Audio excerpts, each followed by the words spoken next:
একটা ডিম আর 1 কাপ ময়দা দিয়ে তৈরি করব খুবই মজাদার বাচ্চাদের খুবই পছন্দের প্যানকেক।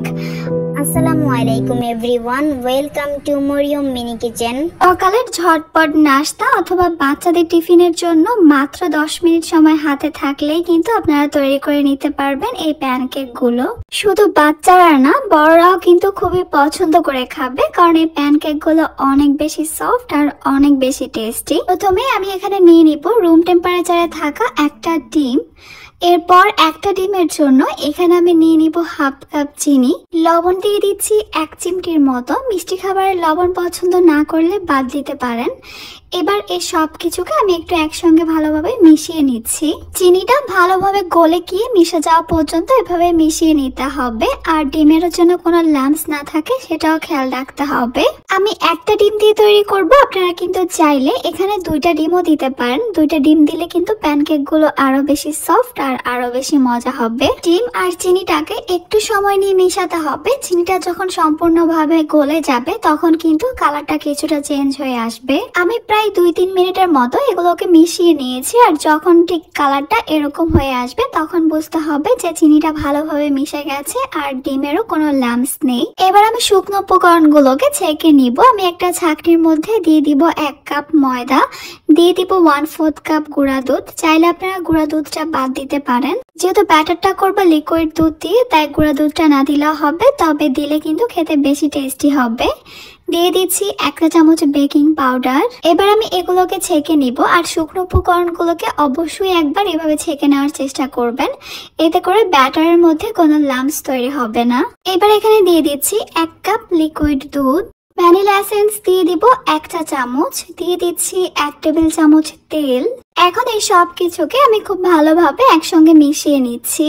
আর এই মিশিয়ে নেওয়ার কাজটা একটু সময় নিয়ে আস্তে ধীরে করতে হবে, তাতেই দেখতে পারবেন এই ব্যাটারের মধ্যে কোনো লাম্পস তৈরি হবে না, একদমই স্মুথ ভাবে তৈরি হবে। প্যানকেক তৈরি করার জন্য এখানে একটা ঘন ব্যাটার তৈরি করতে হবে, কোনো পাতলা ব্যাটার তৈরি করা যাবে না। এই ব্যাটারটা তৈরি করতে আমার 1 কাপ লিকুইড দুধ লেগেছে, তবে আপনাদের আরো কম বেশি লাগতে পারে। ব্যাটারটা যদি দেখেন একদমই ঘন, তাহলে সামান্য লিকুইড দুধ দিয়ে ঠিক করে নিতে পারেন। আবার যদি মনে হয় ব্যাটারটা একটু পাতলা, তাহলে সামান্য ময়দা দিয়ে ঠিক করে নিতে পারেন। আমি আপনাদেরকে একটু ব্যাটারের কনসিস্টেন্সিটা দেখিয়ে দিচ্ছি। দেখতেই পাচ্ছেন ব্যাটারটা একদমই স্মুথ ভাবে তৈরি হয়েছে, এখানে কিন্তু কোনো রকমের লাম্পস তৈরি হয়নি। আর প্যানকেকের জন্য কিন্তু ঠিক এইরকমই একটা ব্যাটার তৈরি করতে হবে। এইবার এখান থেকে কিছুটা ব্যাটার আমি একটা মেজারমেন্ট কাপে নিয়ে নিয়েছি। এইভাবে যদি মেজারমেন্ট কাপে করে ব্যাটারটা নেওয়া যায় তাহলে কিন্তু সবগুলো প্যানকেক একই সাইজের হবে। চুলায় একটা প্যান বসিয়ে দিয়েছি, আর চুলা হিটটাকে রেখেছি একদমই লোতে। একটা টিস্যু পেপারে সামান্য তেল দিয়ে এরপর প্যানটাকে একটু মুছে নিব। এবার আমি প্যানের ঠিক মাঝখানে ব্যাটারটা দিয়ে দিব, আর ব্যাটারটাকে ছড়ানো যাবে না, ঠিক একই জায়গায় ঢালতে হবে।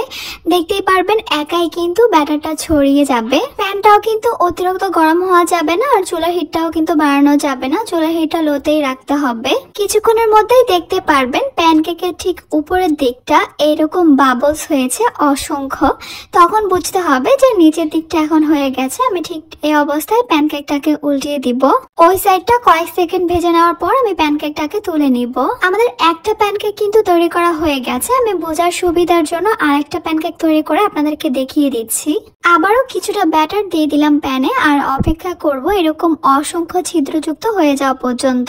এরকম হয়ে গেলে সঙ্গে সঙ্গে উল্টিয়ে দিতে হবে, তা না হলে কিন্তু অন্য সাইডটা বেশি পুড়ে যাবে। যদি এইরকমই পারফেক্ট প্যানকেক তৈরি করতে চান তাহলে আপনাদেরকে কিন্তু এই প্যানকেকের প্যানটা গরম করা যাবে না, আর চুলা হিটটাকে কিন্তু বাড়ানো যাবে না। এই দুইটা ব্যাপার অবশ্যই খেয়াল রাখতে হবে। দেখেই তো নিলেন কত সহজে 2টা প্যানকেক তৈরি করা হয়ে গেছে, আর আমি এইভাবেই সবগুলো প্যানকেক তৈরি করে নিয়েছি। সবগুলো প্যানকেকে হয়েছে অসংখ্য ছিদ্র, আর কালার হয়েছে একদমই পারফেক্ট। সকালের নাস্তা বা বাচ্চাদের টিফিনের জন্য কিন্তু প্যানকেক হচ্ছে বেস্ট একটা আইডিয়া। আমি একটা প্যানকেক ভেঙে আপনাদেরকে একটু ভিতরটাও দেখিয়ে দিয়েছি, আর ভিতরটা দেখলে আপনারা বুঝতে পারবেন এই প্যানকেক গুলো ঠিক কতটা সফট হয়েছে।